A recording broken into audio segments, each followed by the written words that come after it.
오늘 말씀 내용에 보면은 먼저 두 번째, 세 번째에 나병 환자 10명이 깨끗함을 받고 그 중에 한 사람이 구원을 받은 내용과 그 다음에 하나님 나라에 대한 질문과 거기에 대한 우리 예수님의 가르치심이 기록이 되어 있습니다. 그리고 그 다음에 이제 종으로서 해야 될 그런 삶의 모습들이 1에서 10절까지 기록이 되어 있습니다. 나병 환자 11절 이하에 보면은 이제 나병 환자 10명이 깨끗함을 받았는데 그런데 그 중에 구원받은 자는 딱 한 사람입니다. 18절, 19절 우리 같이 읽도록 하겠습니다. 18절과 19절입니다. 이 이방인 외에는 하나님께 영광을 돌리러 돌아온 자가 없느냐 하시고 그에게 이르시되 일어나 가라 내 믿음이 너를 구원하였느니라 하시더라. 이 말씀에 보면은 고침받은 것과 구원받은 것은 전혀 별개의 상황이라는 사실을 우리에게 알려주고 있습니다.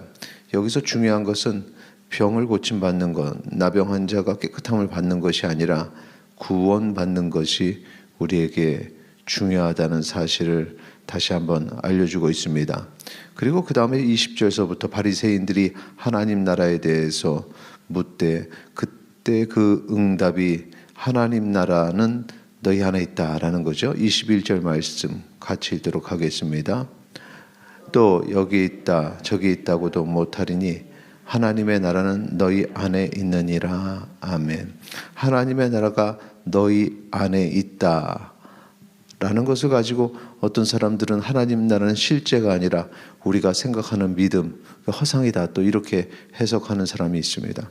그런데 여기서 하나님의 나라가 너희 안에 있다라는 가르침의 의미는 바로 그 질문과 그 뒤에 또 보충되는 설명을 통해서 우리에게 이 하나님 나라가 눈에 보이는 것이 아니다라는 그 설명의 일환으로 너희 안에 있다라는 것을 우리가 알 수 있는데요. 눈에 보이는 것이 아니다라고 설명하시는 이유는 사람들이 하나님 나라가 임하는 때가 바로 언제다라고 이렇게 구체적으로 설명을 하기 때문에 그렇게 눈에 보이게 오는 것이 아니다. 도적같이 어느 날 갑자기 임하게 되는 것이다. 그래서 거기에 내용 보면은 밤에 어느 한 사람은 부르심을 받고 어느 사람은 부르심을 받지 못하는 그렇게 도적같이 임해서 사람들이 하나님 나라에 구원받는 사람들과 그렇지 않은 사람들이 구분되어지는 것을 우리에게 알려주고 계시는데 그렇게 갑자기 임하는 것 그런데 그 하나님 나라는 우리에게 가까이 왔다. 바로 그 의미가 하나님 나라가 우리 안에 있다라는 것입니다. 오늘 하나님 나라가 우리 가운데 있다. 그 말씀을 기억하고 우리에게 가까이 왔음을 기억하고 항상 말세를 깨닫고 이 마지막 때 주님 오실 날을 주의 재림을 바라보고 재림 신앙을 가지는 성도님들이 되시기를 바랍니다. 그럼 이 마지막 때에 우리는 어떻게 살아야 되는가? 거기에 대한 답이 오늘 본문 1에서 10절까지의 내용입니다.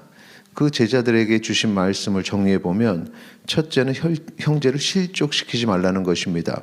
1절에 예수께서 제자들에게 이르시되 실족하게 하는 것이 없을 수는 없으나 그렇게 하게 하는 자에게는 화로다 이렇게 말했습니다. 실족이라는 단어는 하나님과의 관계에 장애물이 되는 죄를 말합니다. 다른 사람이 하나님과의 관계에 장애물을 가지게 되는 것, 하나님과의 관계를 잘 맺지 못하게 만드는 것, 누군가를 실족하게 해서 교회를 떠나게 하고 신앙에서 멀어지게 만드는 것, 이런 것 해서는 안 된다라는 것입니다. 두 번째 가르침은 형제의 죄를 깨닫게 하고 용서하라는 것입니다. 1절과 반대되는 말씀이죠. 3절 말씀 같이 읽도록 하겠습니다. 너희는 스스로 조심하라. 만일 내 형제가 죄를 범하거든 경고하고 회개하거든 용서하라.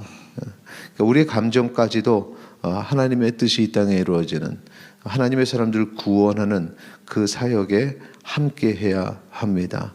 그래서 형제의 죄를 깨닫게 하는 것도 그렇고 또 그가 회개하면 용서하는 것 그것이 바로 우리의 사역임을 기억하시기 바랍니다. 세 번째 가르침은 진실한 믿음을 소유하라는 것입니다. 6절에 보면은 그 진실한 믿음을 겨자씨 한 알만큼 만한 믿음이 있다면이라고 말합니다. 작은 것이지만 생명력이 있는 것입니다. 이런 진실한 믿음을 소유하시기 바랍니다. 마지막 네 번째는 온전한 봉사와 겸손한 순종을 하라는 것입니다. 10절 말씀에 보면 이와 같이 너희도 명령받은 것을 다 행한 후, 이것이 바로 하나님 앞에 이 봉사, 온전한 봉사죠. 행한 후에 이르기를 우리는 무익한 종이라. 다 했지만 그러나 겸손한 모습이어야 됩니다. 이것이 바로 겸손한 순종입니다. 온전한 봉사, 겸손한 순종. 하나님의 명령은 우리는 다 따라야 되고 순종해야 합니다. 그리고 그 일을 감당했을 때 교만하면 안 됩니다. 그것이 마지막 때 우리가 해야 할 일입니다. 마지막 때를 살아가는 우리의 모습, 형제를 실족시키지 말고 형제의 죄를 깨닫게 하고 용서하며 진실한 믿음을 소유하고 온전한 봉사와 겸손한 순종을 하는 주님의 백성 되시기를 소망합니다. 하나님 나라는 우리 안에 있습니다. 언제 오는지 우리는 알 수 없으나 가까이 왔다는 말입니다. 오늘도 이 말세 살아가는 우리가 이 주님 오실 재림을 기다리며 승리하는 하루 되시기를 축원합니다.